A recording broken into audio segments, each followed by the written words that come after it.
It's like somebody took a knife. When he hit him, the skin would just open up. They beat that man for about. Well, I left after about 10 minutes. You mean the three makouts? Yeah. Well, the one who was the first one to charge him about the goat. Mm-hmm. The other two he called to, I guess, either back up, or to qualify why this man should give him a goat. Because he's a thief. And he's going to do him a favor by letting him take the other ones with him, but he wants a goat. But this guy has a reason why he can't give him a goat. You know what I mean? His reason is he has children, he's going to school. Because in Artibonite, it's nothing for a woman to have 10, 8, 11 kids, 12 kids, 13 kids. You'd be surprised. I met a man oddly enough, called Samson. He had 52 children. You know what I mean? Different women. 7 with this one, 6 with that one, 5 with this one, 8 with that one. You know what I mean? So the thing is that, they have big families. You know what I mean? And he had goats to sell to make sure, Anyway, they beat that man to death. Yeah. And then took all his goats because he stole them. And the people that were with him could say nothing. That's how how people abuse. So I don't differentiate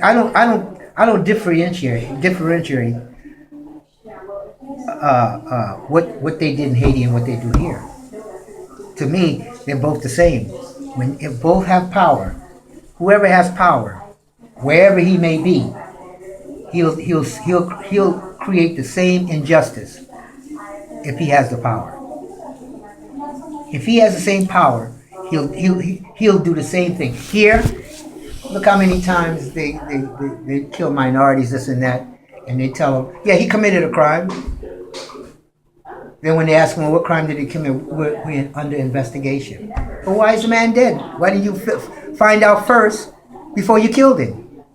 What did he do? Well, we're investigating. Well, to me, the investigation should have been before, not after. You know what I mean? If you charge a person with committing a crime, you got to prove it. You know what I mean?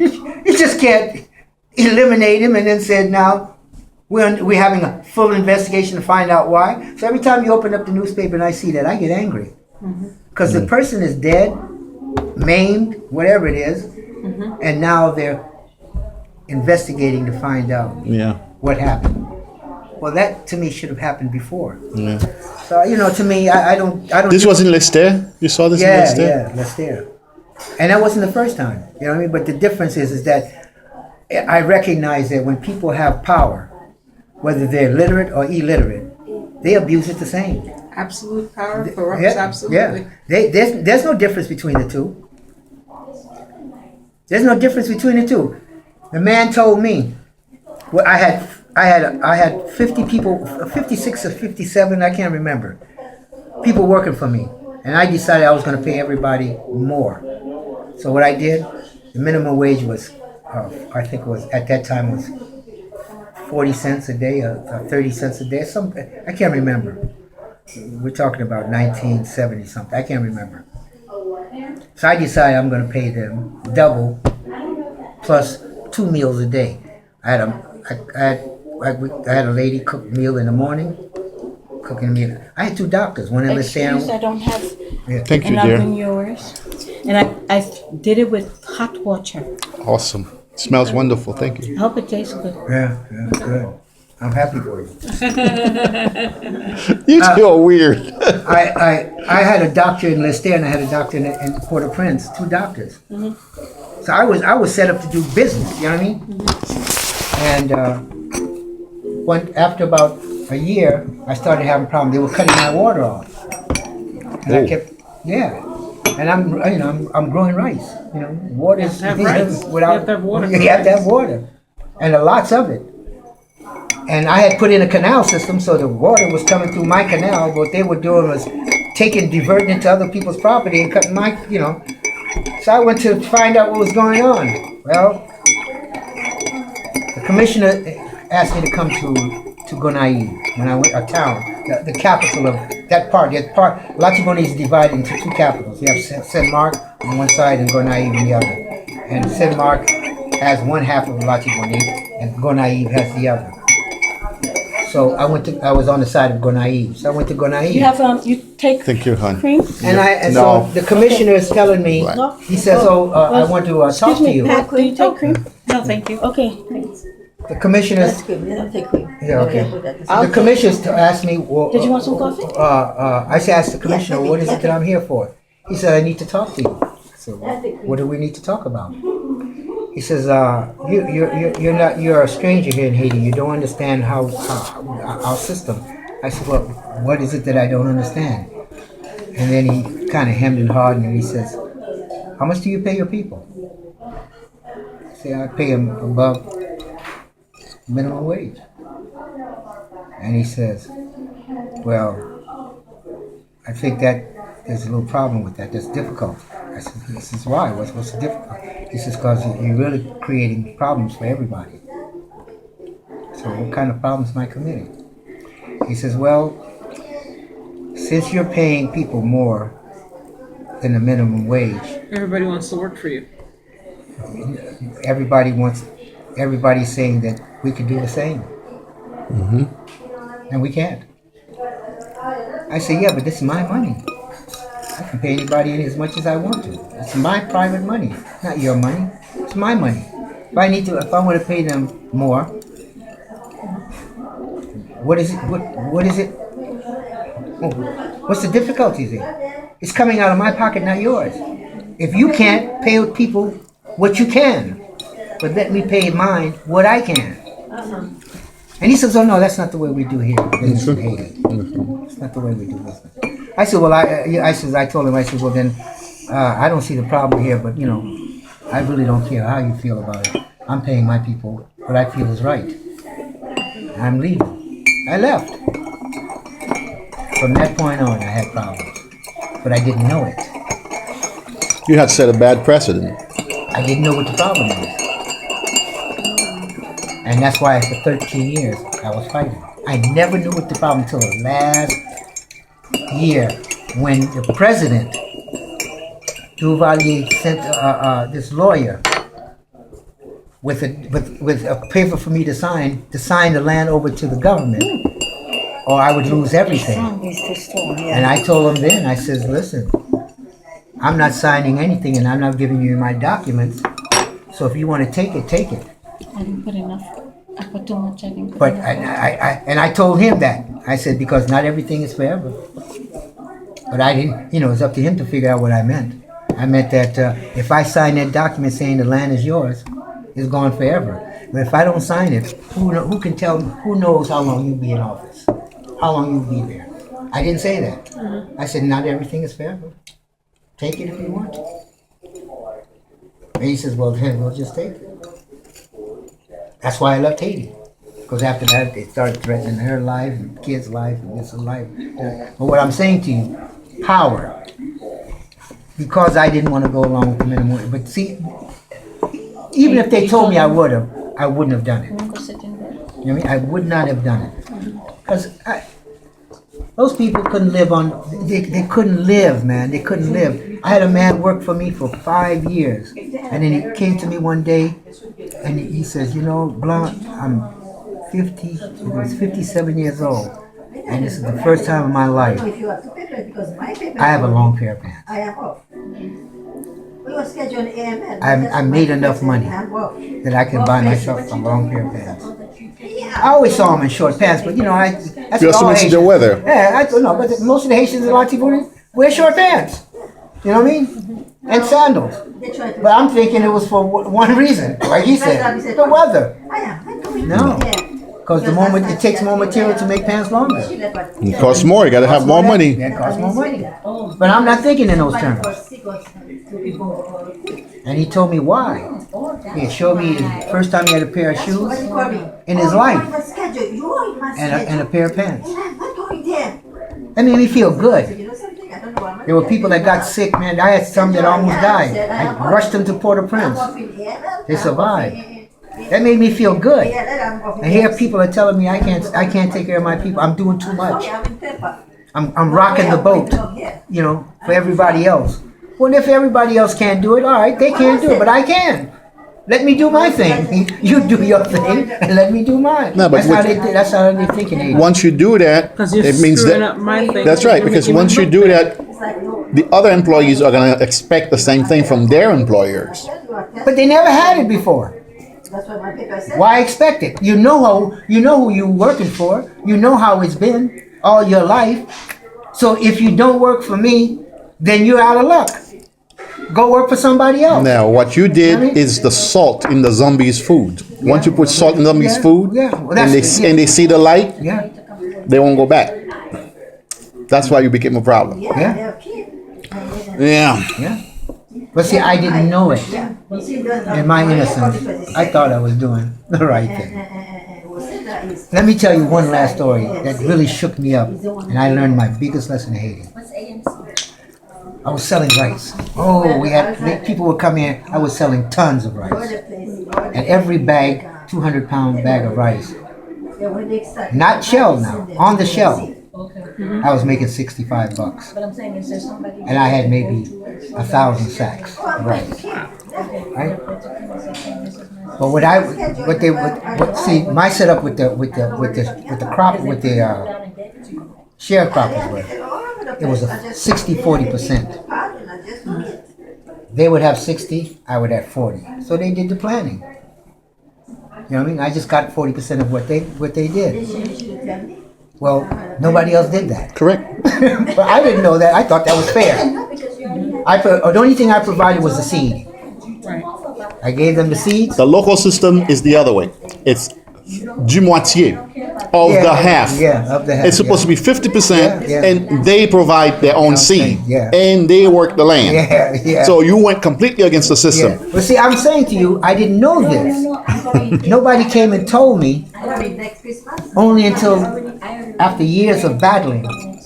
Why I couldn't figure out what I kept just saying. They're trying to take the land. They're trying to take the land. They're trying to take the land. You know what I mean? Because they had been dragging me into court all the time, saying that I took this peasant's land. I took that peasant's land. All kind of trumped up charges. I showed them documents. They said, no, oh, one of the inheritors didn't sign the document.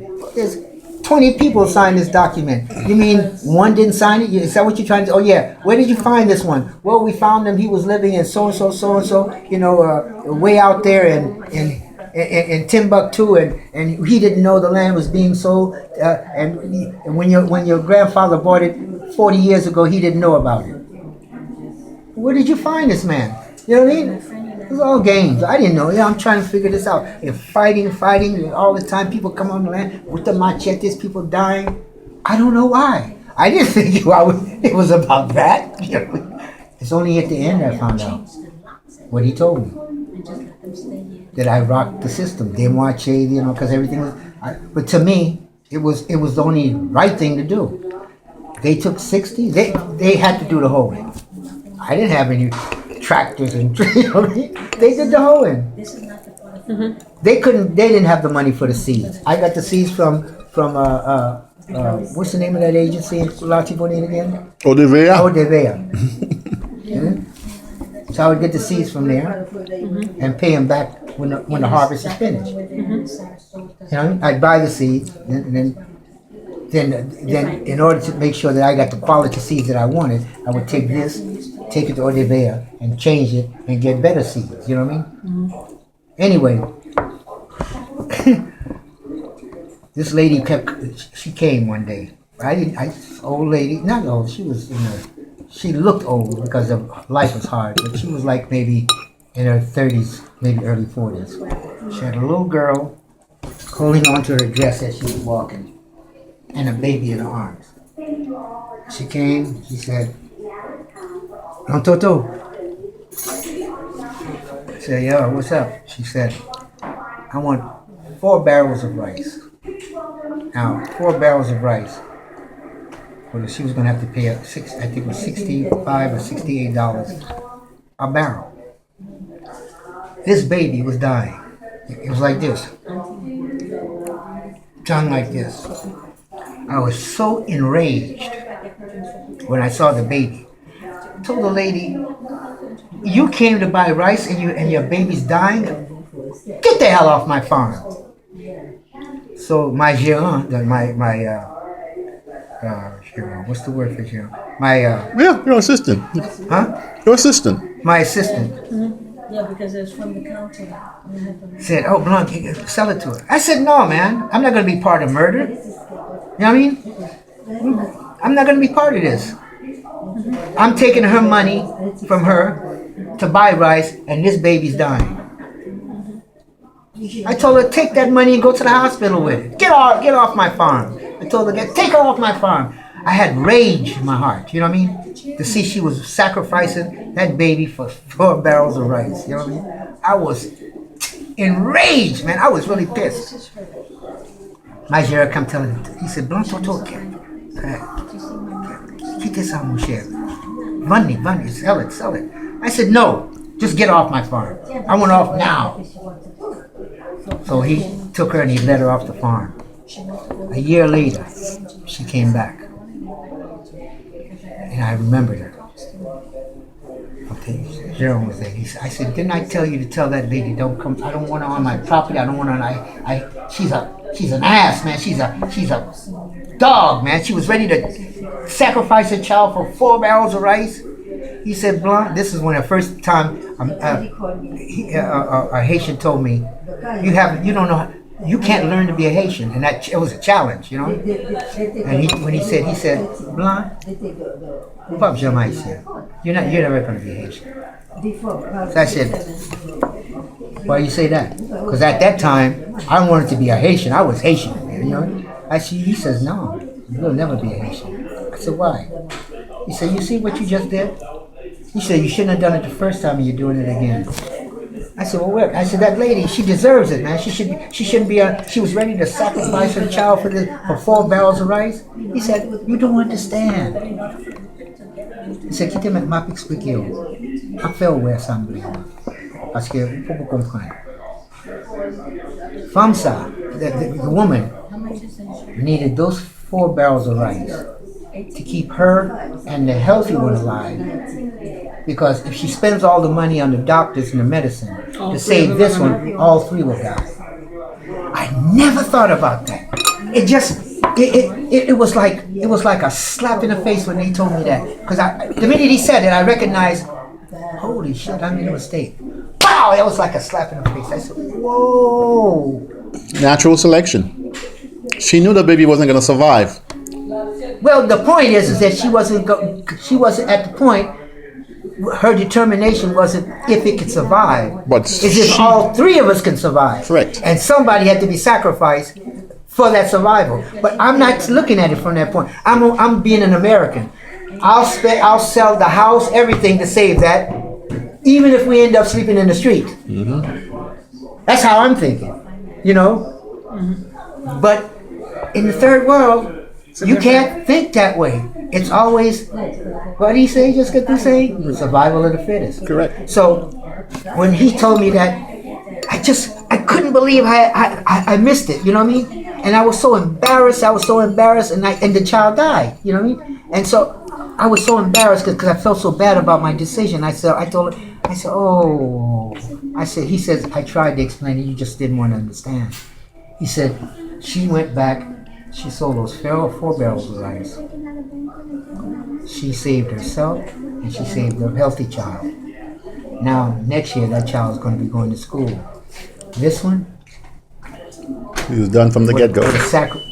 if she would have sacrificed for this one, all 3 of them would have died of hunger. Is that too cold, Tati? Because once the money was paid to the doctor, It was what gone. are they going to live on?" Yeah. That was the biggest lesson I learned in living in Haiti. How to make decisions. Because there are many ways of making decisions. And I'm looking at it from only one point of view. I'm an American. And we can't let that child We can't die. let that child die. We just can't do it. It's immoral. Well, It's evil. It's wrong. the word It's the word survival it doesn't surface often in American speech. It's not something you guys think of because it's not something you ever worry about. The idea that you may not survive is just un-American, isn't it? but the thing is that it was such a normal thought for me to have. You know what I mean? Yep. I couldn't imagine how wrong I could be about that. I saw the child. I mean, honey, I saw flies around the eyes and There the you go. tongue and here. Mom knew. Mom knew. Mom knew she You know what I was. mean? Mom knew the baby was done. But I'm saying, take the child to the doctor. The doctor's only 15 miles away. I'll pay. If I have to, I'll pay the little bus to take him there. Go to the doctor. Save the child. You know what I mean? This is what we do in America. You know what I mean? And I'm thinking, I'm doing the right thing. I'm blessed by God for making this decision. You know what I mean? That's how I felt about it. It was such a natural thing for me to do. And the guy kept saying, "No, man, you're doing the wrong thing." I could get the hell out of my face, man. I'm not gonna be part of murder. You know what I mean? That's not part of me, man. You know what I mean? I'm not gonna take that money and put it in my pocket and feel good when the baby dies. No, man, no. No. Ooh. You know what I mean? And when she came back, I was so enraged that she was back again. Just to think, you know, that she didn't feel no pain about that kid dying. She came back again. You know what I mean? That when he calmed me down, he says, "Hey man, you're not a good Haitian." You know, that's how he caught me. You know, he used reverse psychology. He says, "You're not a good Haitian." I said, "Why you say that?" Because you just don't understand. Now I'm willing to listen. When don't I understand? I'm intelligent. Show me the Haitian way. I thought I knew it was a Haitian already. This is a new Haitian that I don't know about. And the man told me that when he told me, it didn't take me but seconds to understand what he meant. Yeah. You know? And once I found it, I felt so bad, man, because I had condemned her. Yeah. You know, as inhuman, as everything that was evil. You know what I mean? Because how could you sacrifice your own baby, lady? How could you do that? Hey, man, I became the fool. You know what I mean? And that was the biggest lesson I learned in Haiti. All the other ones were tactics because we were at war. Tactical warfare, you know what I mean? Okay, I got that. But that one there was too heavy for me to understand. That was heavy, you know what I mean? That was something. As a Buddhist, you're conditioned to not let anything die. Yeah. So That was heavy for me because I just couldn't imagine me making that decision. The right decision. Not just making the decision, but making the right decision. I probably would have ended up maybe sacrificing everybody, thinking that was the right thing to do to try to save the child. You know what I mean? Because to me, came from a different culture. I'm looking at it from a different point of view. You know what I mean? But I mean, do you think that was she did the right thing? I don't know if I would have made the same decision. See? That's what I was. But he thinks he would have made the right decision. I know I could. I make these decisions every day. Not with that much gravity, but you know, in small ways, those are decisions that I make every day. Whether or not this gets paid because this one needs that, or this person has to have this and that needs to get paid, or that can wait. Yeah, but this is nothing that grave. Yeah. I said that. I prefaced it. Nothing ever that grave. But I'm telling you, that decision I wouldn't have been able to make. You wouldn't have been able to make it. The first time I uttered the word survival in a college classroom, everybody looked at me like I had 16 heads. It goes to show you, he understood right away, and you and I are still dealing with it. He understood it right away, I have to tell you, and you and I are still dealing with it. Now, is it culture or is it instinct? What is it? I think it's culture because, you know, prior to hearing this story, my immediate reaction would have been, as a mom, I couldn't let that happen. But this was a mom making that decision. Yes. So it's not culture. So it's not culture. So what is it? It's experience, it's circumstance. She had the benefit of understanding where this was going to end up. Experience. And that's a benefit that you didn't have and that I don't have. Experience. But She had the benefit of understanding that there was absolutely nothing she could do. But at this particular moment, you still can't make that decision. You're right. I can't. So it's a little deeper than that. It's a little deeper than what you're saying. I don't